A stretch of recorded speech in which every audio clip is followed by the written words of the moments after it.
No nos dominarán por la fuerza, sino por la ignorancia, palabras del gran Simón Bolívar. Aunado a la sistemática reducción en educación en nuestro país, que nos ha llevado a una pérdida de calidad educativa, tenemos en contra uno de los cánceres más mortíferos para México, los medios fácticos de comunicación, que se dedican a engañar, confundir e idiotizarnos. Pese a todo esto, continuamos. Hoy acompaño a César Iglesias, se comunica con el tema Pemex Proa. Buenas noches, César. Muy buenas noches, Carlos. ¿Cómo estamos? Pues aquí con una pésima noticia. Realmente nos hemos enterado que se ha despojado a la nación ya de los recursos estratégicos energéticos. Estamos ya ante algo inédito que va a suceder, que está sucediendo ya en nuestro Estado-Nación México. Quiero precisar para que todos los que nos estén escuchando puedan entender qué es lo que se juega en este Pemex Proa, que tiene se dio a conocer así, se llamó así desde la oposición, con referencia al FOBAPROA, ¿no? Nosotros sabemos que el FOBAPROA fue las pérdidas privadas de los bancos privados, se volvieron deuda pública, haciendo uno de los saqueos más impresionantes del siglo pasado. Ahora lo que ha sucedido es que eh, este Pemex Proa está queriendo manipular a la opinión pública, está queriendo manipular a la opinión pública sobre cuáles son las consecuencias que generaron esta deuda, cuáles son las consecuencias que significa absorber esta deuda para el Estado y cuáles son las consecuencias para quienes vendrán con las nuevas inversiones desde el extranjero. Ha habido un ataque sistemático de la derecha reaccionaria, por decir que ha sido nada más un caso de corrupción, que el sindicato petrolero manejó mal, digamos, malversó, hizo una situación de desvío durante todos estos años que ha estado al frente su titular, y que entonces el fondo que se había creado especialmente para esto no existe y más bien se utilizaba como la caja chica del sindicato para poder darse pues los lujos que hay, ¿no? Que hay que están saltando a la vista con que ha sido un escándalo en el país. Estamos hablando de 1.13 billones de pesos en el caso de Pemex y de 500.000 millones de pesos en el caso de la Comisión Federal de Electricidad, que tiene que ver con las pensiones, las prestaciones a jubilados y los pagos de liquidación. Este dinero, que representa alrededor del 10% del PIB, nos va a llevar aproximadamente a cada mexicano, se ha hecho un cálculo más o menos, 206,000 pesos anuales durante 100 años. Eh, pero ¿qué es lo que está en juego? O sea, simplemente está esta deuda que los sindicatos no pudieron esconder después de tanto saqueo por una corrupción desmedida, una corrupción que se le fue de las manos al propio Estado. Creo que por aquí va el argumento de la derecha. Por aquí va el argumento de la reacción, por querer hacernos entender que esto se debe o esto es a juego de que la corrupción imperaba en Pemex y que prácticamente al vender a petróleos mexicanos, o al poner al mejor postor, esta corrupción se terminaba y entonces lo que hay que hacer pues es limpiar la casa. Y esto es absolutamente inexacto, incorrecto y degrada realmente la realidad. Creo que habría que recordar que el FOBAPROA en los 90 hizo que el Estado absorbiera las deudas de los bancos privados, convirtiéndolo en una deuda pública, socializando una deuda pública y generando, en este sentido, ganancias hacia los capitales financieros. En este caso, la vergüenza no es hacia los capitales financieros. Está bien, es correcto llamar Pemex Proa, porque porque es una transferencia de recursos del capital estatal, del monopolio estatal que tentaba Pemex, hacia, hacia ganancias privadas. Y me explico, voy a ser un poco más fino en este sentido. Eh, Y bueno, algo que habría que tener en cuenta en este punto.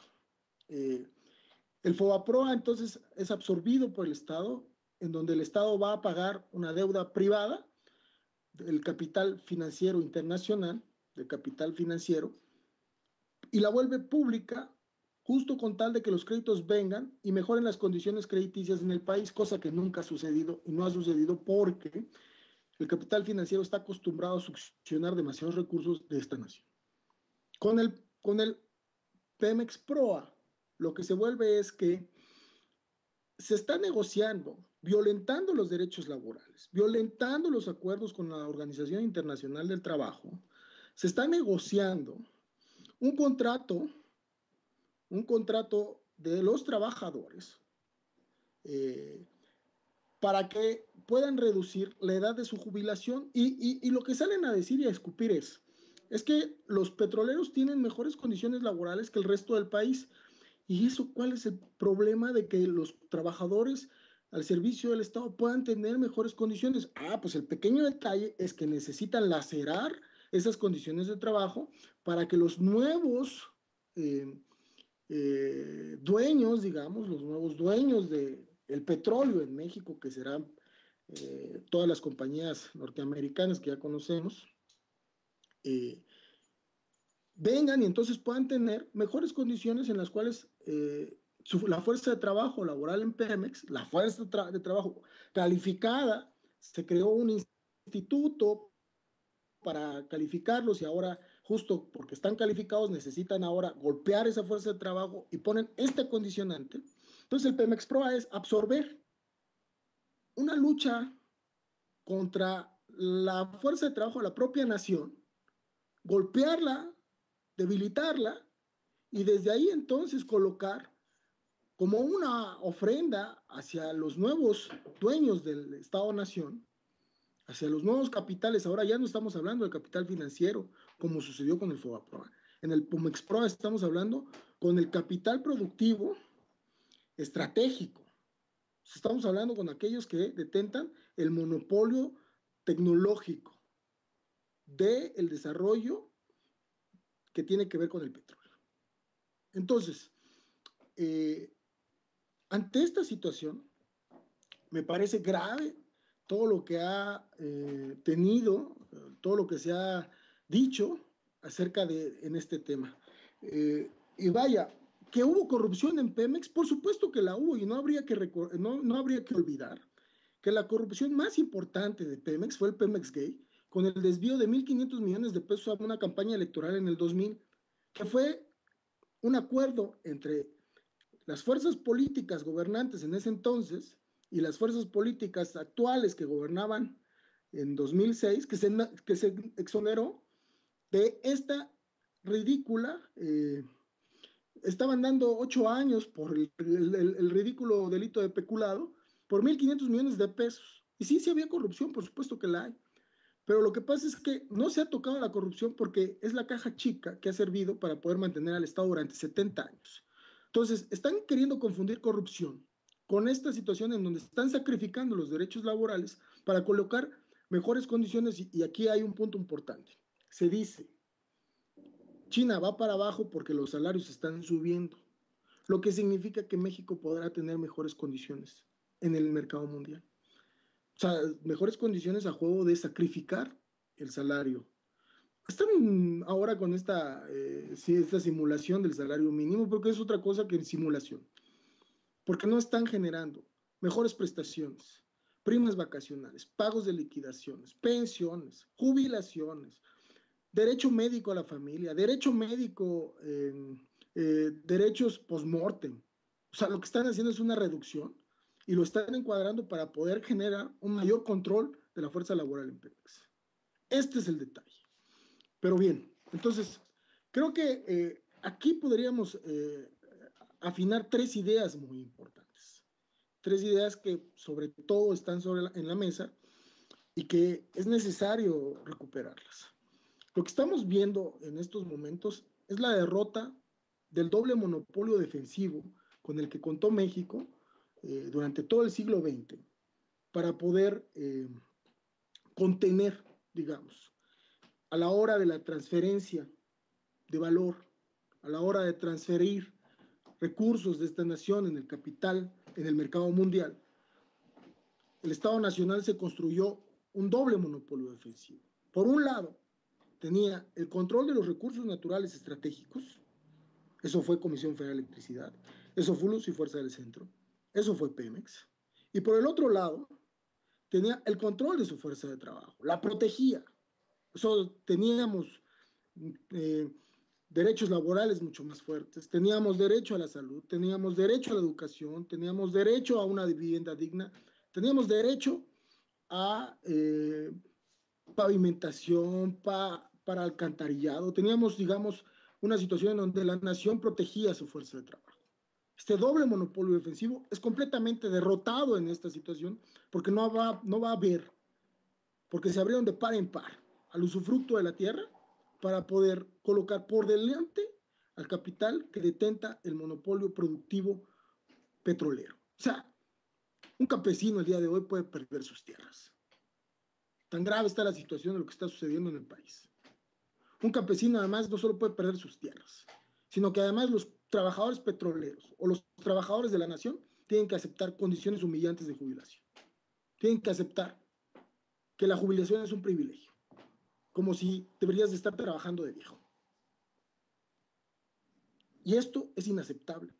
Lo que estamos viendo es la derrota de este doble monopolio defensivo. La soberanía nacional residía en esto. Dos, estamos viendo que la supremacía tecnológica nos está condenando, o sea, la supremacía tecnológica que detenta las transnacionales petroleras nos están condenando a un subdesarrollo permanente. Pero para nada que es una cultura política, que es una situación en donde no nos hemos quitado como esta idea del subdesarrollo, que no, esto no es una cuestión de actitudes, esto no es una cuestión de, este es el México ganador, por favor. O sea, lo que estamos viendo es que el subdesarrollo se vuelve permanente justo porque hay una transferencia de los recursos naturales estratégicos que podrían agarrar, alimentar, producir un nuevo sistema económico que fuera, desarrollara la industria, desarrollara los sectores más importantes de este país y provocara un desarrollo económico generalizado. Lo que está haciéndose es entregar la renta petrolera a la renta tecnológica. En este sentido, lo que está sucediendo es que hay una refeudalización de la vida económica. O sea, la vida económica está generando nuevos feudos y este feudo está siendo controlado no por el señor de la tierra, sino está siendo controlado por el señor que detenta la renta tecnológica. 3. Esto es el avance, sin lugar a dudas, hacia un Estado, hacia un cuasi-Estado transnacional. Es la erosión de la Constitución del 17. Es la erosión del pacto del 17. El pacto político del 17, bien lo han señalado bastantes, significó que la guerra agraria terminaba, la revolución terminaba en un stand-by, pero en donde lo que permitió a México generar y hacer a México México, porque esto sucede después del 17. O sea, el Estado Nacional Mexicano no es como nos han querido venir a enseñar en los libros, en esta situación en donde pues los mexicas ya se creían mexicanos, por supuesto que no. Como los aztecas ya fueran mexicanos, no. Fue a partir de la Constitución del 17, con el respeto a las luchas agrarias, con el respeto a construir un nuevo monopolio que permitiría la defensa del salario por primer lugar y luego después permitiera el desarrollo económico, y eso se pudo lograr justo hasta Cárdenas con Pemex. Estamos rompiendo este pacto y estamos yendo hacia un lugar inédito en la historia. Se equivocan aquellos, y no se equivocan por poco, se equivocan por mucho, aquellos que creen que regresamos a la época de Porfirio Díaz. No, no estamos regresando a la época de Porfirio Díaz.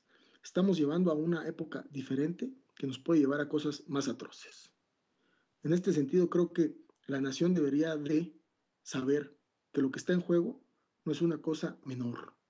Y en este punto nos podemos dar cuenta que el Pemex Proa forma parte esencial de la pinza en donde están entregando los recursos, pero también están entregando a la fuerza laboral mexicana con un sacrificio de que tienen que trabajar sin condiciones favorables para sus familias. Están condenándonos al subdesarrollo permanente. La refeudalización de la economía está haciendo añicos la Constitución del 17. Esto es una cosa muy grave.